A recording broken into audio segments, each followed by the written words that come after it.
when you're accused of being demented mentally, you scare everyone. So I was held up as a figure of dementia, of someone who truly needed to be separated from society because they could kill anyone randomly. And that is the hardest thing when people look at you, because you get treated with what's called deference. And by that, I mean they talk down to you. So it's the most demeaning and demoralizing thing in the world to have not only your incarceration, but your identity as a lucid person stripped away from you and then challenged by it when you're released. Maurice will tell you this, and Jeffrey and everyone else, and especially Mr. Lopez, stop counting them days, young man. They're going to be plenty for you.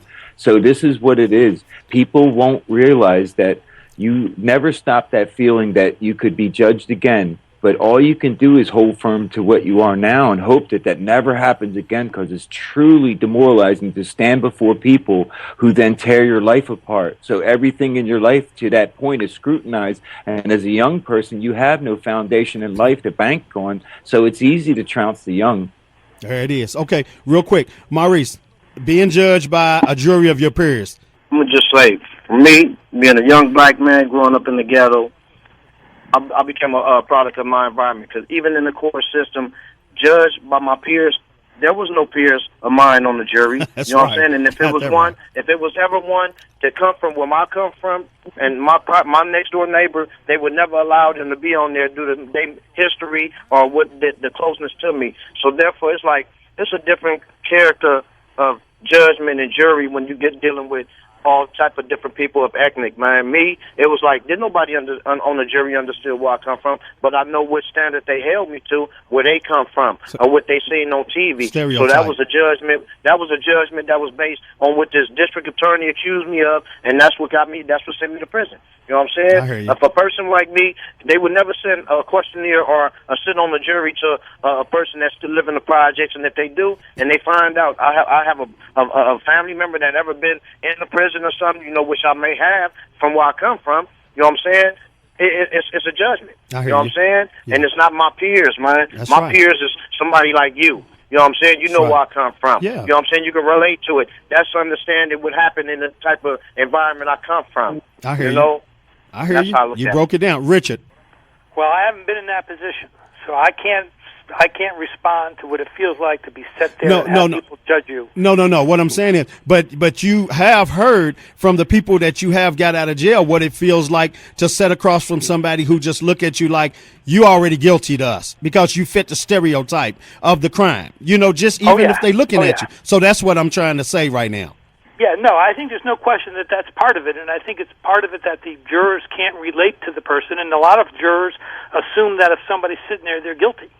That's right. And but I can tell you that I can't think of any larger nightmare than what Nick was going through, when not only are you guilty, they consider you guilty of a crime, but they consider you a monster. That's right. And to be there as somebody who did not commit the crime and being portrayed and have people believe you are an absolute monster is about the biggest nightmare I can think of.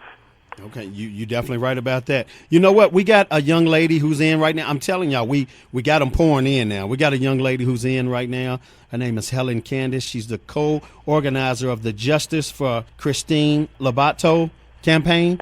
You can break it down for me real quick, Helen. Everybody, y'all can say hello to Helen. Go ahead, Helen. Hey, Ellen. Hey, everybody. Hello, Helen. Hi, my name is Helen Caddis. I'm the co-organizer of the Justice for Kirsten Lobato campaign at justice4KIRSTIN.com. And we're hosting an event featuring Jeffrey Deskovic, who will be coming in from New York to Las Vegas at PLAN, the Progressive Leadership Alliance of Nevada, on May the 16th at 6 p.m. All right. There's going to be free pizza, okay? It's at 708 South 6th Street.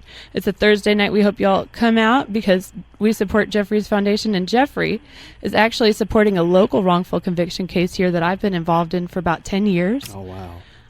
There is a girl here named Kirsten Blaze Lobato. She's 30 years old, just like I am. When she was 18 years old, she was convicted of the sexual mutilation murder of a homeless man that she never met before. That occurred in Las Vegas when she was 170 miles away in Panaca, up in the north part of Nevada, and had 13 alibi witnesses to testify to that. Wow. So here we are, 12 years later. This girl's still in prison in Las Vegas at Florence McClure, right up the street, on Smiley Road, a really ironic name there. Right. Alan, maybe you can get into just the DNA exclusions and what the focal point is. What's the point of the event? Oh, yes, exactly. The reason that Jeffrey is going to be coming down to share his experience is because she has 13 pieces of DNA in her case that if they were tested, she would be right. She would be exonerated. They've already tested 4 pieces of DNA: male pubic hair, cigarette butts, and chewing gum, and fingerprints. None of them were hers from the scene of the murder. Wow. And they have some pieces of DNA that if they were tested would definitely, probably exonerate her almost immediately. Oh, you know what? Let me do this real quick. Richard, I want you to speak on this. What do you think about this, what they're saying right now, Richard? Well, I mean, it's unfortunately a pattern that we see, and that is once they get a conviction, that quite often prosecutors and police are reluctant to retest the evidence, even if it would give them a definite answer to guilt.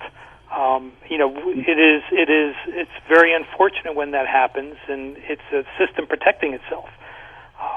And that's I think what it shouldn't do. It shouldn't be protected like that. Yeah, and like what Nick was saying with his, they didn't want to find the real killer. They were more interested in keeping him in prison or not sullying their reputation rather than finding the person who really did the crime. Right. And that's shocking. Oh, yeah. You're definitely right about that. Helen, I want to ask you something real quick, and then I got to ask them something real quick. How important is it for people to be a part of this movement? It is so important for people to speak for the wrongfully convicted. That's because when you're wrongfully convicted, most times nobody's going to believe that you're innocent unless you have advocates on the outside. You can't speak for yourself. That's right. A lot of people aren't even allowed to be interviewed in the prisons. So you have absolutely no means of speaking for yourself, making your case. If your case isn't heard in the court, sometimes it's covered up forever. Right. And I'm going to go to Nick. Nick, how important is it to have somebody like Jeffrey, man, who's definitely putting it all on the line after coming through something like that, as well? So they have firsthand at the whole messed up situation. It's one of these situations where a lot of people really probably cannot believe that at this day and age that someone like this young woman sitting in a correctional institute and feels so hopeless because someone somewhere is making a decision whether or not they deserve to have DNA done. That's a real tragedy. That's a real tragedy. You're right about that. That is heart-rending because you think about this young woman sitting there with no hope of getting any justice, and it must feel like it's going to be unending to her, and that's not fair. I don't know how this is going on in a day and age when we have so many resources that we can bomb the hell out of a foreign country because we don't agree with them, but we can't protect our citizens with honest decency. And that's troubling. It truly is a remarkable statement about our country where we care less about getting it right than we do about someone at the end of the day getting their life back. That's right. Hold on. This is Uncle Drew. That's relative to what Richard Rosen had said a few minutes ago, that we need to change the laws. We need to change the policies where we're not allowing the court system to do this to the victims, where there has to be a window of opportunity where their lawyers can get them back into the courtroom based on the evidence that they're trying to keep out of the courtrooms. No, I agree. I think it is a tremendous thing that we have to continue with. If we don't, it's a sad commentary on us when we don't get this right. But if we, as a nation that is so powerful that we're supposed to be respected around the world, cannot fix our own judicial system, that's a damning statement about who we are. It truly is. It is. You right about that? Cogee? Yes. Let me just say this, man. Just like the president. When it's a president decision to be made about the United States or whatever, it's a round table that make a decision. That's right. And from that decision, just actions being taken that people see a safe and secure society that this president made a decision. Just like this justice system, man.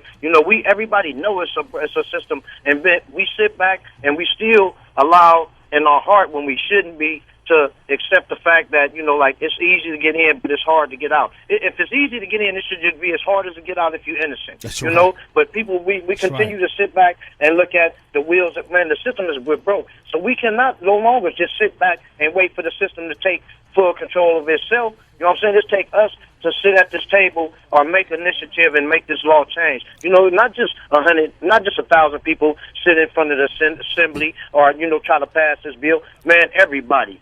This bill is just a justice system. The justice system is not just for me and you. It's for everybody, every American, every system, every human being. And you know what? And you know what, Maurice? You're definitely right. And I look at it like this: it's called the justice system, but in all reality, it's just us that's on this phone now doing what we're doing right now. It's just us. In the most powerful, but just remember, they made the system for us to protect and serve us. So you know what? You know it's politicians that's up in there that making it hard and not doing what they should be doing and not swallowing the pride or not accepting their responsibility, man. And like I say, for one, I will stick to this script forever, man. If they held the people, the DAs accountable, man, and if a DA knew he could be accountable. That's the first change. That's a real change right there. Because all that immunity, nobody should be immune and exempt from this justice system. Because if you fight against the system, it's gonna be your name versus the United States. That's you know right. what I'm saying? Or America. Come on, man. That's right. You know.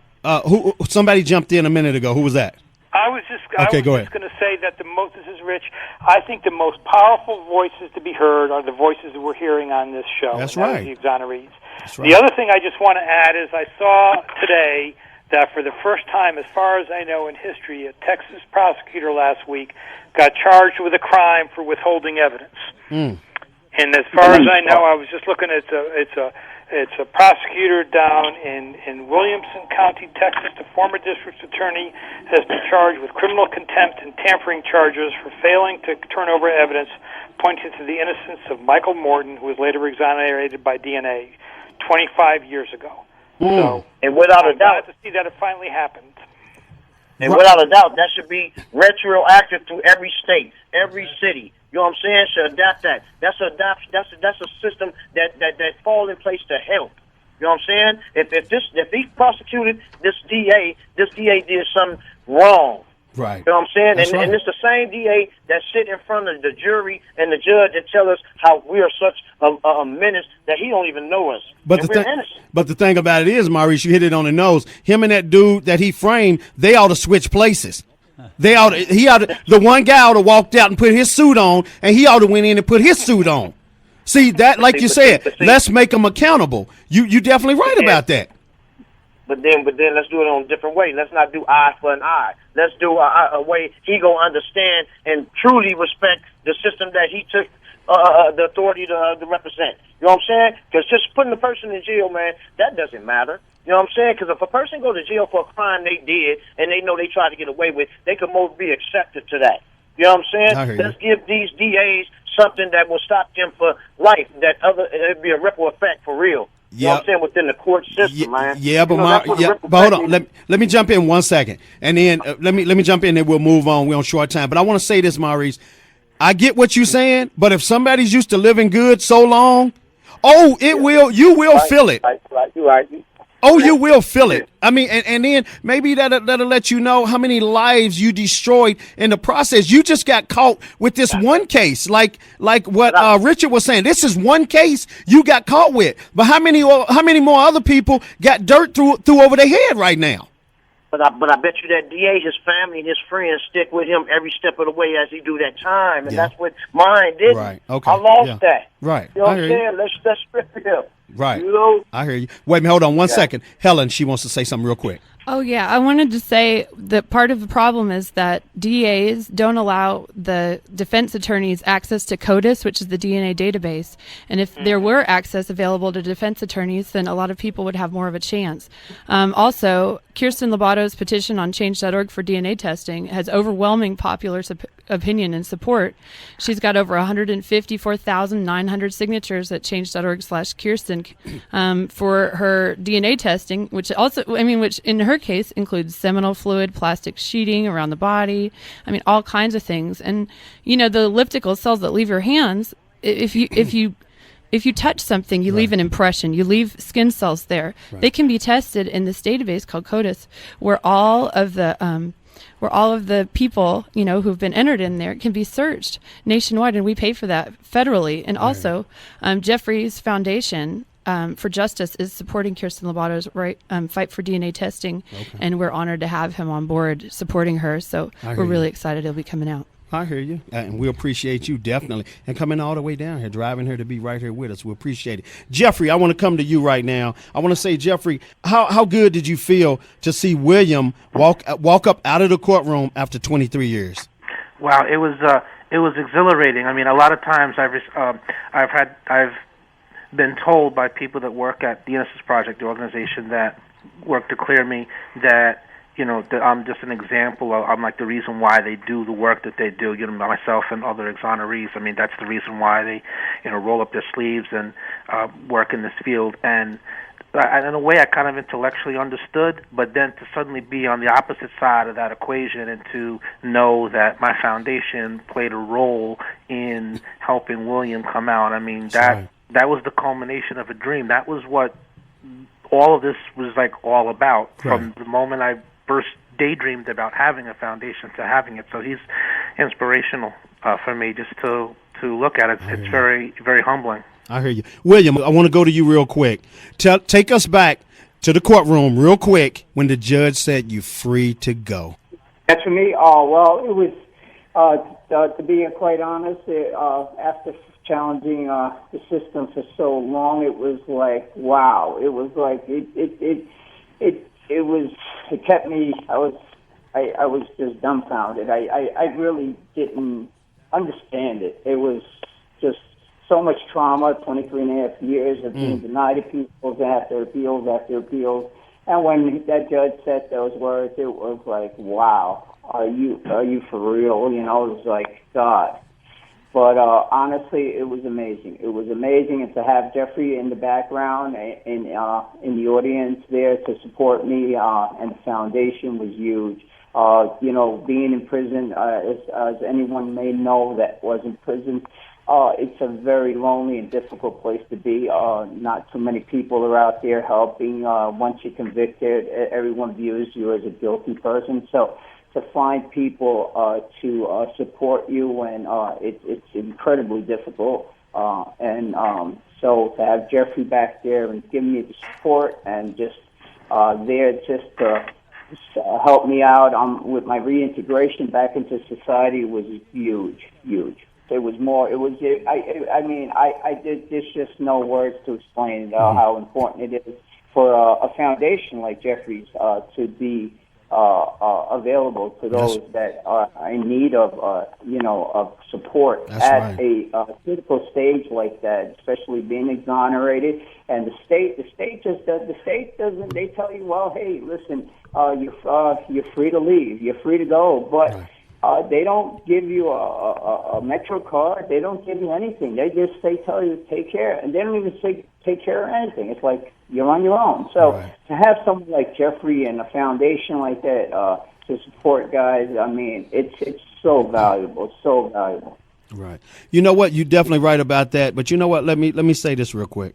People are texting me right now. I've got a few texts that people, they want to hear more of this. So this is what we're going to do. Next Monday, we're going to come back with part 5. The people are hungry. Now, I know they're hungry, and we're going to feed them. We're coming back with part 5 next week. Everybody, okay? Whoever's available. Okay. We're going to come back with part 5 because we definitely need to get this out of here because it's so much that needs to be said that, and Nick has a lot to say. Maurice has a lot to say. Richard, he's going to tell us more about what it takes, to make these cases work for the person that's innocent. You know what I'm saying? So a lot of people want to hear this, so I'm going to do this. I'm going to rearrange my whole show list. We're going to come back with part 5 for 3 hours next Monday. And we're going to definitely shake this thing up. But everybody, we down to 3 minutes. I'm going to come around to everybody. I want words of encouragement real quick. And like I said, we're going to finish this up next week. And I'm going to have more questions, more deeper. And hopefully everybody can get in on time. I know y'all got busy schedules. Y'all exonerees. I know y'all trying to get back up on y'all's life and get everything right. And I do respect that. And I got much love for you guys. And I'm doing this again for you all next week out of love. I'm going to go with Nick first real quick. Words of encouragement to our listeners. thanks from everybody who's listened tonight from England. I really had a great time on the show. I look forward to any contacts in the future. Any guests from the show tonight, please send me your contact details through the show, and I would love to get in touch and start networking with you. I think we can all help each other. I'd love to help the young lady in Las Vegas. Like I said, I have plans to move out in the California area soon, so I'd love to come out and help and lend a voice again. Okay. And there's anyone out there that's listening that wants to contact me through the show, please feel free to contact Cogee, and he will pass on my details for you. Thank you, everyone, and it's been very gracious to meet a lot of you, especially you, Jeffrey. I really hold a lot of respect for what you've done, young man. We got to hurry. We down to Richard. Real quick, words of encouragement. Everybody, lawyer, non-lawyer, can help. Their help's needed. There are not a lot of people doing this, so keep fighting. All right, Maurice. Yeah, you know the time and the place. I'll be here. All right. I'll be here. Okay. We're going William. Yes, we need a lot of support from anyone and everyone that's able to help. Jeffrey Deskovic Foundation for Justice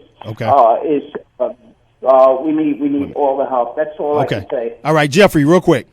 Don't give up. If I had given up, I wouldn't be where I'm at. And listen, let's see more exonerees. When those of us are fortunate enough to come into some compensation, we need to remember about the brothers and sisters we left behind. Okay. I'm down to 1 minute. Real quick. Hold on, Helen, real quick. Harry. Everybody who can fight for the wrongfully convicted and make this justice system true justice, please fight. All right, Uncle Drew, real quick. What we need to do is keep pushing for justice. And if it's not the truth, it's not justice. Okay. So, hey, everybody, I want to say, hey, I'm the host, Cogee. I do this out of love, man. These are my family members on the phone. We might not be related by blood, but we related by the cause. You know what I'm saying? And the cause is going to last with me. I'm not going to give up on you guys. Long as I got breath in my body, I'm fighting. Long as I got the airwaves, we going to definitely be a part of the same flow, the same fight. Hey, I just want to say tune in next week. You're going to hear a lot more. I hope today's show brought y'all everything that y'all need to know. I want y'all to know that it's very serious. And I want to say to my whole team, I love you guys. And thank you for helping me be the best me. And to everybody around the world listening, I love you guys as well. And tune in next week. Conversations with Cogee, baby. Join up with me on Facebook and let's keep this moving.